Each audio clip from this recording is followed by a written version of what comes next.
ऐसा इतिहास है कोई मिटा ना सके, ऐसा इतिहास है हर भारतीय के शरीर में ऊर्जा का संचार है।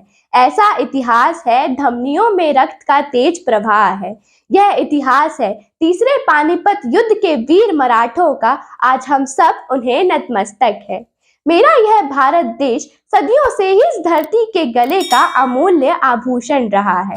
यह भारत भूमि ज्ञान की, धर्म की, वीरता की, सुजलाम सुफलाम सर्व संपन्न की भूमि रही है। इस सर्व संपन्न भूमि पर विदेशी लोभियों, आक्रमणकारी आने के लिए आकर्षित हुए हैं। यहाँ पर निजाम, आदिल, मुगलों जैसे विदेशी आक्रमणकारी आए हैं और उनका सर्वनाश करने के लिए छत्रपति शिवाजी महाराज जैसे तेजस्वी, प्रतापी नरसिंह प्रकट भी हुए हैं, जिन्होंने हिंद स्वराज्य की स्थापना की थी। हिंद स्वराज और धर्म की रक्षा करने के लिए छत्रपति संभाजी राजे जैसे मातृभूमि के छावा ने बलिदान दिया है। 17वीं शताब्दी में छत्रपति शिवाजी महाराज के हिंद स्वराज्य को सपने को साकार करने के लिए मराठाओं ने मुगलों से एक एक राज्य जीतकर भगवा का विस्तार बढ़ाया है। 1758 में दिल्ली से लोहार तक मराठाओं ने सब जीत लिया था।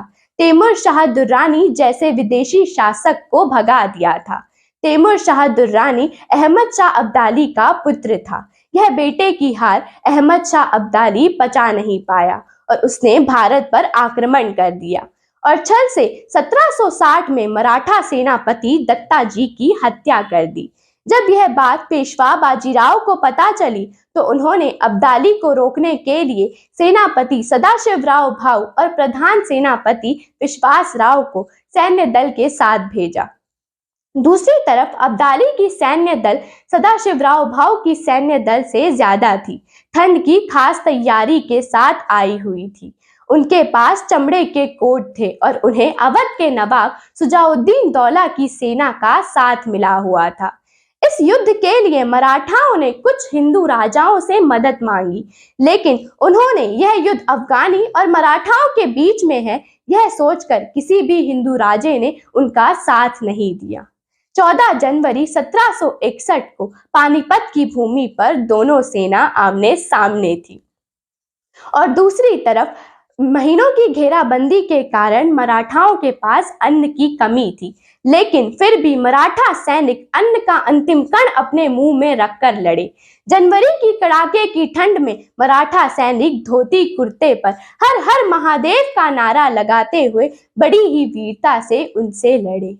जनवरी की कड़ाके की ठंड कैसी होती है वह हम सब जानते हैं। ऐसे समय में मराठा सैनिकों ने 1000 अफगानी सैनिक मौत के घाट उतार दिए। अफगानी सैनिकों में मराठा सैनिकों का आतंक बढ़ने लगा था, लेकिन नवाब सुजाउद्दीन दौला की संयुक्त सेना ने अलग से धावा बोल दिया। मराठा सैनिक भूखे प्यासे मरने या मारने की ठान कर बड़ी ही वीरता से उनसे लड़े और सदाशिवराव भाऊ, विश्वासराव और शमशेर बहादुर जैसे हजारों मराठा योद्धा वीरता का यशोगान इस पानीपत की भूमि पर अंकित कर गए। तभी तो मराठाओं के खून से मैदान में खड़ा आम का पेड़ भी काला हो गया था। इतिहासकारों के अनुसार कहा जाता है कि मराठा यह युद्ध हार गए, लेकिन अगर सच में मराठा यह युद्ध हार गए तो अब्दाली दिल्ली के तख्ते पर क्यों नहीं बैठ पाया, ना अपने किसी प्यादे को बिठा पाया। इतना ही नहीं, उसे खुद खत लिखकर यह बताना पड़ा कि मैंने कई युद्ध लड़े हैं, लेकिन मराठाओं जैसे वीर योद्धा नहीं देखे।